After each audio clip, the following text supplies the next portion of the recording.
మొట్టమొదటి ఈ అవకాశం ఇచ్చిన పాస్టర్ గారికి, సామ్యూల్ బ్రదర్‌కి వందనాలు సార్. మరి నా సాక్ష్యం ఏంటంటే, మా తమ్ముడు గురించి, మా అమ్మ గురించి చెప్పాలి. మా తమ్ముడికి కిడ్నీస్ ఫెయిల్ అయ్యాయని మీ అందరికీ తెలిసిందే, ప్రార్థన చేశారు. మా తమ్ముడికి ఫస్ట్ కరోనా వ్యాక్సినేషన్ వేసిన తర్వాత కన్ను మసకొచ్చిందనమాట. మసకొచ్చిన తర్వాత డాక్టర్‌కి చూపించాం. ఏంటండి ఇలాగ అయింది, కరోనా వ్యాక్సినేషన్ అయింది అంటే, టెస్టులన్నీ చేసిన తర్వాత, అమ్మ మీ వాడికి కన్ను తిరిగి వస్తుంది కానీ కిడ్నీలు పోయమ్మా అన్నారు. మరి ఎలాగండి అంటే, కొన్నాళ్ళ వరకు మందులతో చేయొచ్చు, తర్వాత మాత్రం మేనేజ్ చేయలేరమ్మా అంటే, మందులు 1 ఇయర్ వాడితే కిడ్నీలు పనిచేసాయి. తర్వాత కిడ్నీలు ఫెయిల్ అయిపోయాయి అన్నమాట కంప్లీట్గా. ఫెయిల్ అయిపోతే మరి నెక్స్ట్ ఏం చేయాలండి అంటే, మిషన్లు పెట్టించుకోవాలమ్మా, లేదంటే కిడ్నీ ట్రాన్స్ప్లాంట్కి వెళ్ళిపోవాలి అన్నారు. మరి ట్రాన్స్ప్లాంట్ మరి కిడ్నీ బయట ఎక్కడైనా ఉంటుందో ఏంటంటే, మరి గవర్నమెంట్ది వస్తే వస్తుంది, లేకపోతే లేదమ్మా అన్నారు. సరేననేసి మా అమ్మగారు ఇంకెవరు ఇచ్చేవాళ్ళు లేక, మా ఫాదర్ గారు కూడా చనిపోయారు.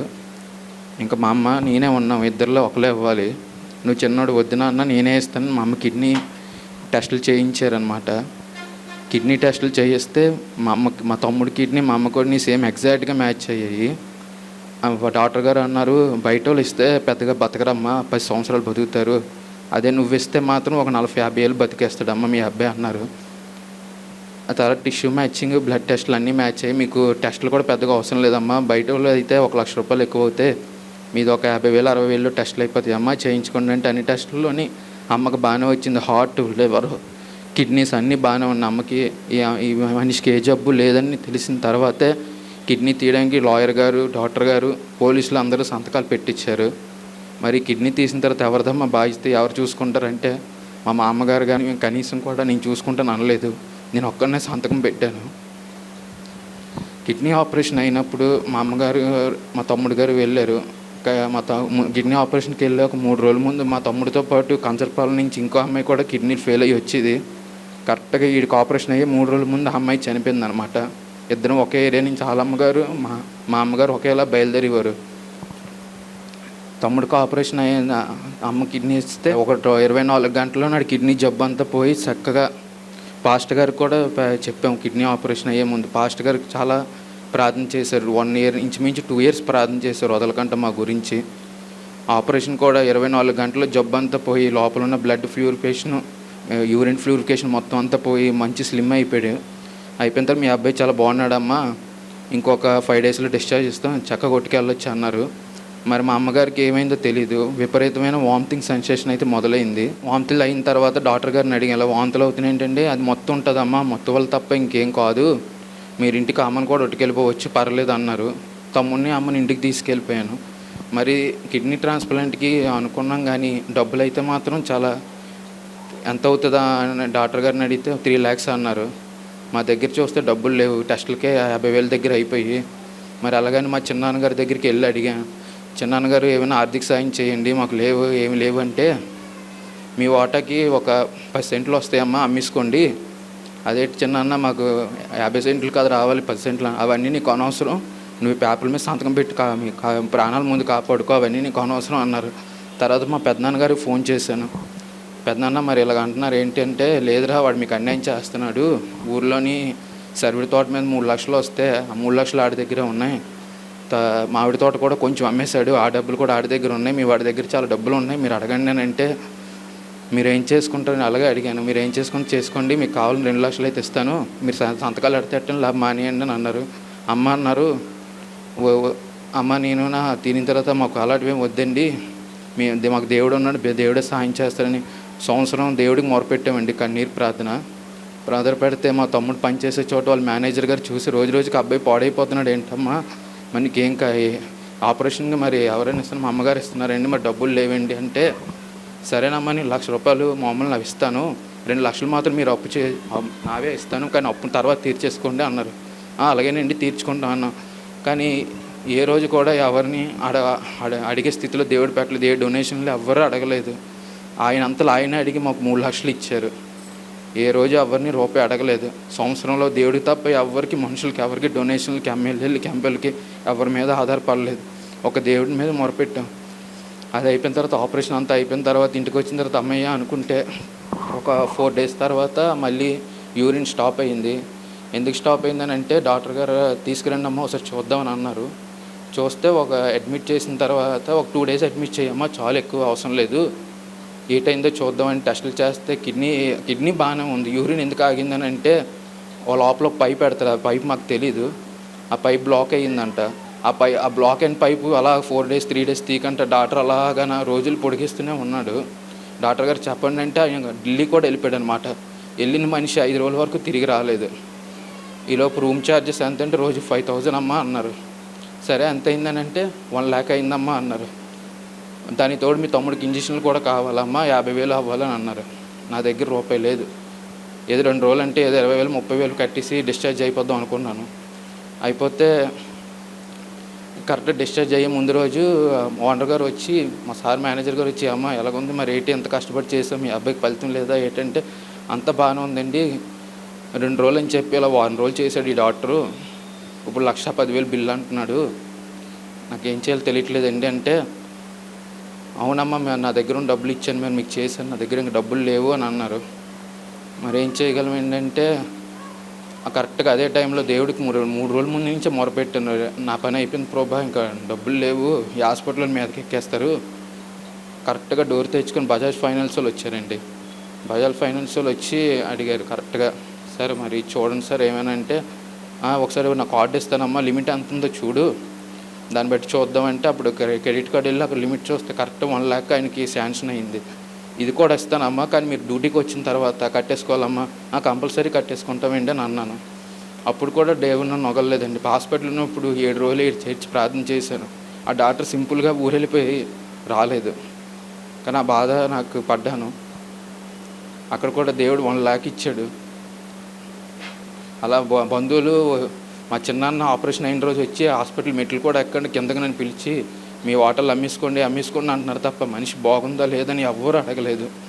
మా పిన్నాలు మా అత్తాలు అందరూ కూడా అమ్మేసుకోండి అన్నారు తప్ప, ప్రాణం పోతుంది అబ్బాయికి, ఏమైనా ఆర్థిక సాయం చేయాలని ఎవ్వరూ చేయలేదు. తర్వాత ఇంటికి ఇద్దరిని తీసుకొచ్చిన తర్వాత అమ్మకి మాత్రం వామిటింగ్ సెన్సేషన్ తగ్గట్లేదు.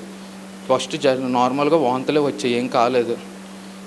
అది కాస్త పెరిగి డాక్టర్ గారు చెప్తున్నాను, డాక్టర్ గారు ఇలాగ మరి వాంతులు అవుతున్నాయి, మరి ఏం చేయాలండి, మరి తగ్గట్లేదు వాంతులు, ఏం చేయాలని అంటే డోలో వేసి అమ్మ, లేదంటే మామూలుగా వాంతుల ట్యాబ్లెట్లు వేసి అమ్మ, నెల రోజులు బట్టి అదే చెప్తున్నారు, కనీసం బాటిల్స్ ఎక్కించుకోమా ఇంటి దగ్గర ఎవరి దగ్గరైనా అనేసి చెప్పారు. అలాగే పెట్టించాను. 4 రోజులు అయ్యేటోడికి అది లంగ్స్ నుంచి బ్రెయిన్కి స్ప్రెడ్ అయిపోయింది విపరీతంగాన. సో నేను ఇంకా డాక్టర్ గారు బయట కొట్టుకెళ్ళమంటారా అని 4 రోజుల తర్వాత 4 రోజుల నుంచి మనిషిని రిక్వెస్ట్ చేసి అడిగితే బయట కొట్టుకెళ్ళాలంటే అప్పుడు చెప్పారు. అప్పుడు నేను కేజీహెచ్కి ఇంకా ఇతను చూడరు సమయంగా అనేసి నేను కేజీహెచ్ కొట్టుకెళ్తే అప్పటికి జరగాల్సిందంతా జరిగిపోయింది. లోపల మీ అమ్మకి కష్టమమ్మా, లంగ్స్ నుంచి స్ప్రెడ్ అయిపోయి ముందు నుంచి ఏమైనా ఉన్నదేమో అని అన్న. లేదండి అలా లేదండి, రిపోర్ట్లు చూడండి, లంగ్స్లో నేవీ లేవు, అక్కడ ఎంటీగా ఉంది అక్కడ, ఇప్పుడు రిపోర్ట్ ఇప్పుడు మీరు స్కానింగ్ చేస్తే ఏవో కాయల్లాగా ఉన్నాయి, అవి కాస్త బ్రెయిన్కి స్ప్రెడ్ అయిపోయి 4 రోజుల్లో ఇంత డ్యామేజ్ జరిగిందంటే, అవునమ్మా నువ్వు చెప్పేది నిజమే అనేసి కేజీహెచ్లో ఒక 2 months ఉంచాను. అప్పుడు కూడా పాస్ట్ గారు వచ్చి నన్ను చూసి, నాన్న ఏంటి పరిస్థితి ఎలాగ ఉందంటే ఇలాగే ఈ జబ్బు అని చెప్తున్నారు పాస్ట్ గారు అంటే, పర్లేదు నాన్న ఏం కాదు ధైర్యంగా ఉండని అన్నారు. అమ్మకు కూడా తెలిసిపోయింది, అమ్మ ఇలా డిసీజ్ ఉందంటే, ఇలా కాయలు బ్రెయిన్లో ఉన్నాయంటే, అది పిచ్చిదిరా పట్టించుకోక, నువ్వు ప్రార్థన చేసుకో, అలాంటివి ఏం పట్టించుకోక అని అమ్మ కూడా నాకు ధైర్యం చెప్పింది.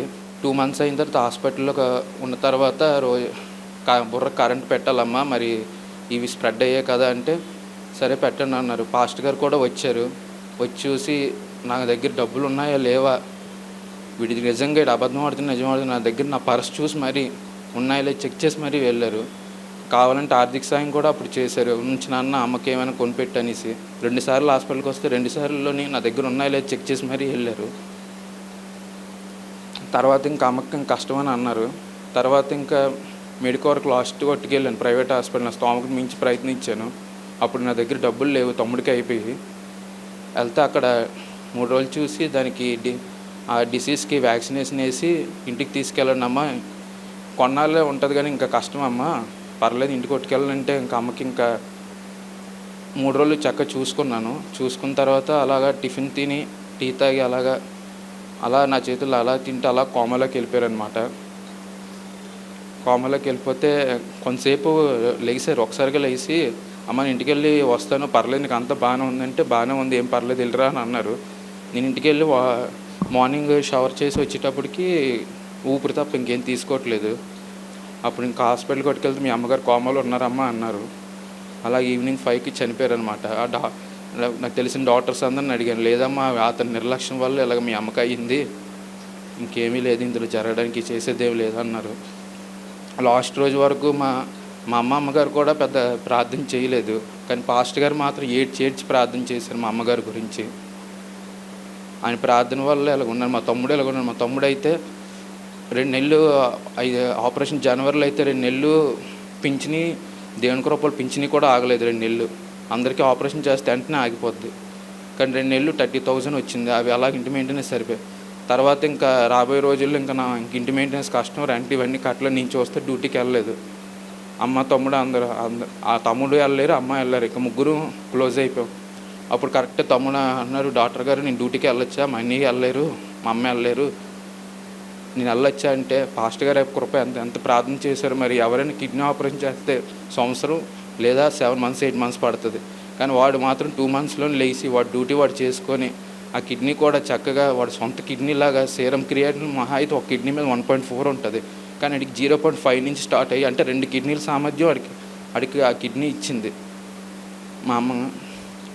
పాస్టర్ గారి ప్రార్థన వల్ల తప్ప ఇది మామూలు వ్యక్తులకైతే కిడ్నీ ఆపరేషన్ చేయించుకున్నా సరే పెద్దగా సక్సెస్ అయ్యి బతికేయాలని రూల్ లేదు. ఆ కిడ్నీకి జస్ట్ అలాగ మెడిసిన్స్ వేసి పెడతారు తప్ప కిడ్నీ తన సొంత కిడ్నీలా పనిచేయాలంటే దేవుని కృపే ఉండాలి. పాస్టర్ గారు మరి ఎంత కృపతో ప్రార్థన చేశారో కానీ మనిషి 2 నెలల్లో లేచి తిరిగి డ్యూటీకి వెళ్ళి శాలరీ తెచ్చి ఇంట్లో పోషించేంత స్థాయికి మమ్మల్ని దేవుడు ఉట్టుకెళ్ళాడు. ఇప్పుడు నేను కూడా డ్యూటీకి వెళ్తున్నాను నమ్మకారం అయిన తర్వాత. మా రిలేటివ్స్ అందరూ ఇక్కడికే వచ్చి కూర్చున్నారు. మాకు అన్యాయం చేసిన వాళ్ళందరూ. పాస్టర్ గారు లేచి మామూలుగా, అంటే ఇవన్నీ చెప్పలేదు, పాస్టర్ గారు లేచి, నాన్న మీ కుటుంబస్తులు 4 ఇంతలు ఉంటారేమో, దానికి డబుల్ మేము ఉన్నాము, వాళ్ళు ఎప్పుడైనా తేడా చేస్తే నువ్వు నా దగ్గరికి వచ్చే పర్లేదు అని అన్నారు. ఆ ధైర్యం అసలు నేను అనాల్సిన మాట వాళ్ళ పాస్టర్ గారు అన్నారు. వాళ్ళు అసలు భోజనాలకు కూడా పెట్టడానికి ఇక్కడ సంఘంలో పెట్టుకుంటాం అంటే, భోజనాలు నా దగ్గర డబ్బుల్లో మీ ఇంట్లో పెట్టేసుకోండి అన్నారు. లేదు కుదరదు, మీరు ఇప్పుడు చెయ్యాలి, మా దగ్గర మా డబ్బులు మీ దగ్గర బోల్డ్ ఉన్నాయి, మీరు ఇది కూడా చేయకపోతే ఎలాగని నేను అడిగితే అప్పుడు చేశారు. 6 నెలలు బట్టి మరి చాలా చిన్నది ఇప్పుడు చెప్పింది. కానీ దేవుని కృప వల్లే, పాస్టర్ గారి ప్రార్థన వల్ల, ఎందుకంటే ప్రార్థన చేసేవాళ్ళు కూడా ఎవరు లేరు. అమ్మ ప్రార్థన చేయడు, తమ్ముడు చర్చికి రావడం తక్కువ. మా తమ్ముడు గురించి మీరు అందరూ ప్రార్థించాలి, వాడికి ఇంకా అర్థం కాదు, వాడు చిన్నోడు. పాస్టర్ గారు 2 సంవత్సరాల ప్రార్థన వల్ల మా తమ్ముడు చక్కగా నిలబడ్డాడు. మా అమ్మకు అయితే ఇంకా దానికి డబుల్ ఎంతలు ఏడ్చి ప్రార్థన చేశారు పాస్టర్ గారు. కానీ అప్పటికే డిసీజ్ ఫస్ట్ స్టేజ్ నుంచి 4th స్టేజ్కి వెళ్ళిపోయింది. ఇంకా ఇద్దరమే ప్రార్థన చేసాం, ఒకటి పాస్టర్ గారు, 2 నేనంతే, ఇంకెవరు లేరు. ఈ చిన్న సాక్ష్యం దేవుడు దీవించింది.